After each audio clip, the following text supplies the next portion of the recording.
मन की सेहत एक इस तरह का विषय वस्तु है जिसको हरगिज इग्नोर नहीं किया जा सकता है, क्योंकि मन की सेहत अगर है तो आप जीवन में तरक्की की सारी सीढ़ियां चढ़ सकते हैं। अगर आपके पास सारी स्किल्स हैं, आपके पास शारीरिक ताकत है, लेकिन मन की ताकत नहीं है, तो आप सुख ला तो सकते हैं लेकिन सुखों को भोग नहीं सकते हैं। हम अपने आसपास कई ऐसे लोग देखते हैं जो देखने में नॉर्मल लगते हैं लेकिन मन से बहुत पीड़ित हैं। कोई उदासी से जूझ रहे हैं, कोई बिल्कुल घबराहट से जूझ रहे हैं, कंफ्यूजन से जूझ रहे हैं, ओवर थिंकिंग से, एंग्जाइटी से जूझ रहे हैं, और कई लोग डिप्रेशन के मरीज हैं। मेडिकल साइंस के पास अनफॉर्चुनेटली इसका कोई ढंग से इलाज नहीं है। मेडिकल साइंस मूड चेंजर दे सकती है, अंदर शरीर के केमिकल ऐसे चेंज करने की दवाइयां दे सकती है जो देखने में इंसान को थोड़ा सा कूल एंड काम बना दे, लेकिन ऐसा इंसान जो है अपना नेचुरल पर्सनैलिटी से हाथ धो बैठता है। यहां पे एस्ट्रोलॉजी जो है या ओकल्ट साइंस जो है एक चमत्कार का काम करती है, जिससे कि आप अपने मन की परेशानी के कारण भी ढूंढ सकते हैं और उनका निवारण भी कर सकते हैं। इस वीडियो को अंत तक देखिएगा, ये आपके लिए और आपके आसपास वाले कई लोगों के लिए बहुत ही यूजफुल जानकारी बन सकती है, जिससे आप अपने आसपास कई लोगों के जीवन में मन की शांति इंड्यूस कर सकते हैं। नमस्कार, मेरा नाम है योगेश शर्मा, स्वागत है आपका happy life with Yogesh Sharma में। और दोस्तों, इस वीडियो में आगे बढ़ने से पहले एक विनम्र निवेदन कि अगर अभी तक आपने अपने इस चैनल को सब्सक्राइब नहीं किया है तो कृपया सब्सक्राइब जरूर करिएगा और बेल बटन दबाना बिल्कुल मत भूलिएगा। मन की बीमारी जो है ना, उसको बड़ी ब्रैकेट में हम मन की बीमारी बोल देते हैं, लेकिन इसके रंग कई तरह के हैं, इसकी किस्में कई तरह की हैं। कई बार हम अपने आप को नॉर्मल समझते हैं लेकिन नॉर्मल होते नहीं हैं, मन किसी ना किसी तरह से बीमार होता है। तो दोस्तों, इस वीडियो में मैं आपको बताने वाला हूं कि डिप्रेशन, एंग्जाइटी किन किन ग्रहों से कौन कौन सी तरह की होती है, और इस वीडियो के एंड में मैं आपको यह भी बताऊंगा कि अगर उस तरह की डिप्रेशन, एंग्जाइटी है तो किन उपायों से उसको जड़ से दूर किया जा सकता है, वो भी बिना दवाई के। दरअसल मन की बीमारी की कोई एक किस्म नहीं है, ये कई तरह की हो सकती है, और हर तरह के मन की जो दिक्कत है ना, उसके पीछे कोई ना कोई ग्रह की खराब ऊर्जा काम करती है। लेकिन फिर भी इसको समझने के लिए आपको समझना होगा कि जब कोई भी ग्रह खराब होता है वो आपके मन को प्रभावित किस तरह से करता है। रुकावट के लिए खेद है, लेकिन एक बहुत आवश्यक सूचना, मेरा एस्ट्रोलॉजी का एक्सपर्टीज कोर्स बहुत जल्दी लॉन्च हो रहा है। ये जो कोर्स है ना, ये एक रूटीन कोर्स नहीं है, ये एक रेवोल्यूशनरी कोर्स है। बहुत ही जबरदस्त तरीके से डिजाइन किया गया कोर्स, जो प्ले वे मेथड में आपको एस्ट्रोलॉजी में एक प्रो लेवल तक ले जाता है। बेसिक से शुरू करके एडवांस एस्ट्रोलॉजी पर यह कोर्स खत्म होता है, और इसमें ऐसी ऐसी टेक्निक्स आपसे शेयर की गई हैं जो आपको कहीं भी बुक्स में नहीं मिलेंगी। ये मेरा 31 साल के तजुर्बे का निचोड़ जो है वो आपको देने जा रहा हूं, और ये कोर्स जो है ये मेरे द्वारा ही पढ़ाया जाएगा, लेकिन लिमिटेड सीट्स अवेलेबल हैं। स्क्रीन पे दिए नंबर पे संपर्क करके आप अपनी सीट अभी बुक कर सकते हैं। तो चलिए अब वीडियो पे वापस चलते हैं। सबसे पहले तो मन किस ग्रह से जुड़ा हुआ है? मन जुड़ा हुआ है चंद्रमा से। चंद्रमा जो है ये हमारे जीवन में जितना भी इमोशनल कंटेंट होता है ना, जितनी भी भावनाएं होती हैं, सारी की सारी चंद्रमा के द्वारा कंट्रोल होती हैं। आपने अपने आसपास कई ऐसे लोग देखे होंगे जो बात करते करते रोना शुरू कर देते हैं, बहुत ही इमोशनल हो जाते हैं, हर दूसरी बात जो है उनके मन पे लग जाती है। या कई ऐसे लोग देखे होंगे जिनमें इमोशंस नाम की चीज ही नहीं है, वो थोड़े से क्रूर श्रेणी में आ जाते हैं, या एकदम से आप कह लीजिए इमोशनलेस कैटेगरी में आ जाते हैं। उनको ये हमेशा उलाहना भी मिलता है कि तुम में तो इमोशंस या भावनाएं हैं ही नहीं। इन दोनों केसेस में चंद्रमा की एक्सट्रीम्स हैं। चंद्रमा जब भी बहुत पीड़ित होंगे, ऐसा इंसान मूवी देखते देखते रोना शुरू कर देगा, बातों में बहुत इमोशनल हो जाएगा, ये लंबी लंबी बातें करेगा, छोटी बात में अपनी बात को समझा नहीं पाएगा। ऐसे लोग जो हैं, इनके जीवन में कोई भी चीज इनके अनुसार ना होना, इनकी इमोशंस बहुत ज्यादा हर्ट हो जाती हैं। कई बार मियां बीवी के केस में क्या होता है कि कई कई दिनों तक एक दूसरे से बात ना करना, या एक दूसरे को पुरानी पुरानी बातें याद करा के ताने उलाने देना, ये इमोशनल इंबैलेंस का लक्षण होता है। इमोशनल इंबैलेंस का लक्षण एक और होता है कि जैसे कोई बच्चा है, वो क्लास में एक कदम से अपने आप को प्रूव करने के लिए झूठ बोलना भी शुरू कर देता है। ये एक इमोशनल इंबैलेंस ही होता है, और ये चीजें जब बिगड़ जाती है ना, तो ये एंग्जाइटी, डिप्रेशन का रूप ले लेती हैं। दूसरे नंबर पे जो बहुत बड़ा एक पॉइंट आता है वो होता है लग्न, यानी कुंडली का जो असेंडेंट होता है ना, ये आपकी पर्सनैलिटी को गढ़ता है। ये जब कमजोर होगा ना, तो इंसान खुद के लिए नहीं, दूसरों को दिखाने के लिए अपनी पर्सनैलिटी बनाता है। सबसे बड़ा रोग क्या कहेंगे लोग, खराब लग्न वाले जो लोग हैं, कमजोर लग्न वाले जो लोग हैं ना, वो लोगों को दिखाने के लिए उनकी जो भी उन्होंने पहनना होता है अपने शौक से नहीं पहनते, लोगों को अच्छे दिखे उससे पहनते हैं। वो जहां रहते हैं वो लोगों को दिखने में अच्छा लगे उसके लिए सजाते हैं। उनके मन को क्या अच्छा लगता है उनको पता ही नहीं होता। उनको यह पता होता है कि किस तरह से लोगों की नजरों में हीरो बना जाए, किस तरह से लोगों की नजरों में जचा जाए। ऐसे लोग इतने प्रेशर में रहना शुरू कर देते हैं कि चाहते ना चाहते हुए भी ये धीरे धीरे अपने मन को बोझ के नीचे दबा लेते हैं और बाद में एंजाइटी, डिप्रेशन का शिकार होना शुरू हो जाते हैं। मैं आशा करता हूं अपने आसपास आप लोगों को कनेक्ट कर पा रहे होंगे। फिर कुछ लोग हैं जो मंगल की बहुत बड़ी पावर के अंडर आते हैं या सूर्य की बहुत बड़ी पावर के अंडर आते हैं। मंगल सूर्य दोनों अग्नि के ग्रह हैं। ये बहुत हावी जब हो जाते हैं ना, ऐसा इंसान को गुस्सा बहुत आना शुरू हो जाता है। इनके अनुसार जिंदगी चले, इनके अनुसार चीजें चलें, और जब नहीं चलती हैं तो एकदम से ये सभी के ऊपर अपनी पावर आजमाना शुरू कर देते हैं, क्योंकि इनको कंट्रोल चाहिए, इनको अथॉरिटी चाहिए। और जब इनको अथॉरिटी और कंट्रोल वाला माहौल नहीं मिलता है ना, तो ये लोग क्या करते हैं, ये इंफीरियरिटी कॉम्प्लेक्स का शिकार होना शुरू हो जाते हैं। ये होता है मंगल या सूर्य जब इंसान को डिप्रेशन, एंजाइटी दे। ऐसे लोगों को बहुत हद तक फ्लेक्सिबल रहना चाहिए, नहीं तो परेशानी बहुत बढ़ जाती है।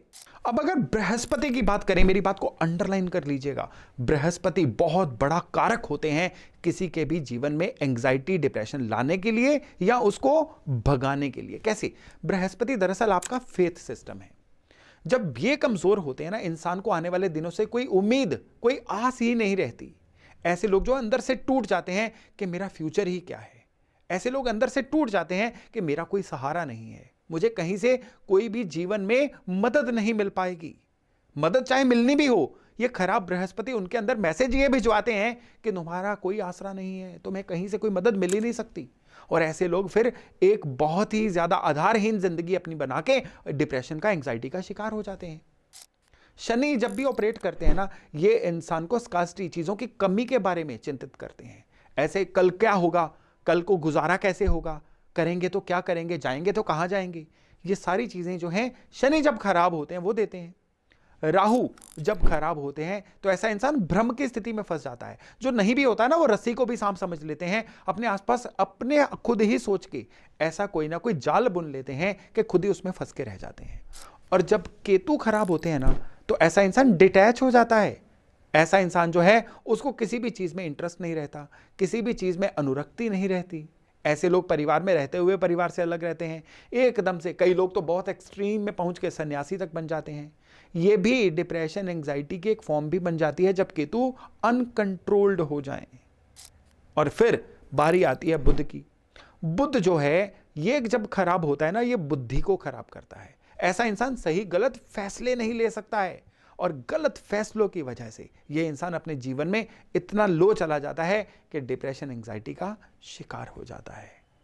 अब हम बात करते हैं, क्योंकि ये चर्चा जो है ना डिप्रेशन, एंजाइटी की, इसको ग्रहों के चश्मे से देखना जरूरी है, नहीं तो आप अपने जीवन में जो भी किस्म होगी ना मन की बीमारी की, उसका इलाज नहीं कर पाएंगे। अब इसके अलावा कुंडली में दो ऐसे भाव हैं जो इंसान के मन की स्थिरता को बहुत अच्छे से कंट्रोल करते हैं।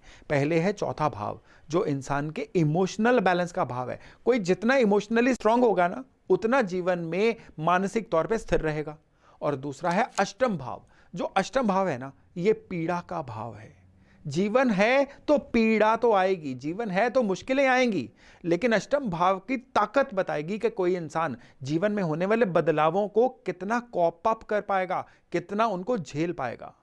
कई लोग जो हैं बदलावों के साथ बदल जाते हैं, और कई लोग हैं जो बदलावों के आगे टूट जाते हैं। ये वो लोग होते हैं जिनका अष्टम भाव कमजोर होता है। तो चलिए अब हम बात करते हैं सॉल्यूशंस की, यानी कि अगर किसी भी तरह से मन बीमार है तो उसका इलाज किस तरह से किया जाए। सबसे पहले तो चंद्रमा पे आते हैं। कोई भी इंसान बहुत जल्दी इमोशनल होने की वजह से उसका मन बीमार है, उसको लगता है कि हर चीज उसके दिल पे ही असर कर रही है, तो उसको क्या करना है, चांदी के गिलास में रोज रात को रखा पानी सवेरे पीना है। चंद्रमा इससे बहुत स्ट्रांग होते हैं, और हर पूर्णिमा पे खीर जो है उसका भोग भगवान को लगवा के लोगों में बांटना है। इससे मन बहुत जल्दी स्थिर होता है, और ओम नमः शिवाय का जप रोज करना इस चंद्रमा को और बल देगा, और इमोशंस बहुत अच्छे से स्ट्रांग होंगी, बैलेंस होंगी। मंगल खराब है तो लाल चंदन का तिलक रोज लगाइए। सूर्य खराब है तो रोज 11 बार सूर्य नमस्कार करिए। स्पेशली प्राणायाम जरूर करिए, इससे मन बहुत स्थिर होगा।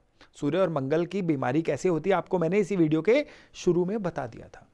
बृहस्पति खराब है तो उस केस में नाभि माथे जुबान पे केसर का तिलक लगाना है। आपका जो रेजिडेंशियल प्लेस है यानी आपका जो घर है उसमें वेंटिलेशन को खूब खोल के रखना है और सुबह फ्रेश ऑक्सीजन जरूर लेनी है, सैर के द्वारा ओपन में सैर करनी है। यह सबसे जरूरी रेमेडी है बृहस्पति को सही करने की। और साथ ही साथ भगवान विष्णु का विष्णु सहस्त्र नाम रोज पढ़ना है। इससे आपका फेथ सिस्टम और जुपिटर बहुत जल्दी स्ट्रांग होते हैं और एंजाइटी डिप्रेशन भागता है।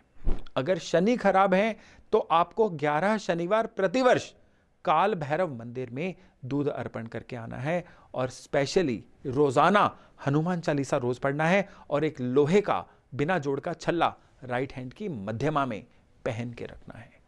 हो सके तो घोड़े की नाल का छल्ला बनवाइए, इससे शनि द्वारा दिया गया डिप्रेशन बहुत जल्दी ठीक होता है। राहु खराब है तो जौ और दूध रात को मिक्स करके सुबह पक्षियों को डालना शुरू करिए। और केतु अगर खराब है तो आवारा कुत्तों को भोजन खिलाइए। और अगर किसी ऐसी जगह पे रहते हैं जहां पे आवारा कुत्ते उपलब्ध नहीं हैं तो उस केस में केवल और केवल रोजाना एक माला ओम गण गणपतये नमः का जप करना आपको केतुकृत जितनी भी डिप्रेशन की एंजाइटी की दिक्कतें हैं उनसे दूर कर देता है। और बुध अगर खराब है, बुध की वजह से आपको डिप्रेशन है, तो कांसे की थाली लीजिए, कांसे की ही कटोरी लीजिए यानी ब्रोंज की। इसमें रोजाना एक समय का खाना या 2 समय का खाना खाइए। बहुत चमत्कारी रेमेडी है डिप्रेशन एंजाइटी को दूर करने की। रुकावट के लिए खेद है लेकिन एक बहुत आवश्यक सूचना, मेरा एस्ट्रोलॉजी का एक्सपर्टीज कोर्स बहुत जल्दी लॉन्च हो रहा है। ये जो कोर्स है ना, ये एक रूटीन कोर्स नहीं है, ये एक रेवोल्यूशनरी कोर्स है। बहुत ही जबरदस्त तरीके से डिजाइन किया गया कोर्स जो प्ले वे मेथड में आपको एस्ट्रोलॉजी में एक प्रो लेवल तक ले जाता है। बेसिक से शुरू करके एडवांस एस्ट्रोलॉजी पर यह कोर्स खत्म होता है और इसमें ऐसी ऐसी टेक्निक्स आपसे शेयर की गई हैं जो आपको कहीं भी बुक्स में नहीं मिलेंगी। ये मेरा 31 साल के तजुर्बे का निचोड़ जो है वो आपको देने जा रहा हूं। और ये कोर्स जो है ये मेरे द्वारा ही पढ़ाया जाएगा, लेकिन लिमिटेड सीट्स अवेलेबल हैं। स्क्रीन पे दिए नंबर पे संपर्क करके आप अपनी सीट अभी बुक कर सकते हैं। तो चलिए अब वीडियो पे वापस चलते हैं। और विशेष तौर पे जैसा मैंने बताया था कि चौथा और 8वां घर खराब हो तो डिप्रेशन एंजाइटी होती है। चौथा घर खराब हो यानी इंसान का इमोशनल इंबैलेंस बहुत ज़्यादा हो रहा है, या वो इंसान कुछ भी कर ले वो सुख ही नहीं भोग पा रहा है, उसकी वजह से डिप्रेशन एंजाइटी का शिकार हो रहा है। तो उसको क्या करना है, वर्ष में 4 सोमवार 400 ग्राम चावल चलते पानी में विसर्जित करने हैं। और अगर अष्टम भाव की दिक्कतें हैं यानी जीवन में जो बदलाव होते हैं वो उस इंसान को और बीमार कर जाते हैं, तो उस केस में उसको क्या करना है, केवल मात्र एक उपाय कि 1 साल में 8 शनिवार शमशान भूमि में जाए, शमशान भूमि का ही पानी ले और शमशान के ही पीपल के पेड़ को दे के आए।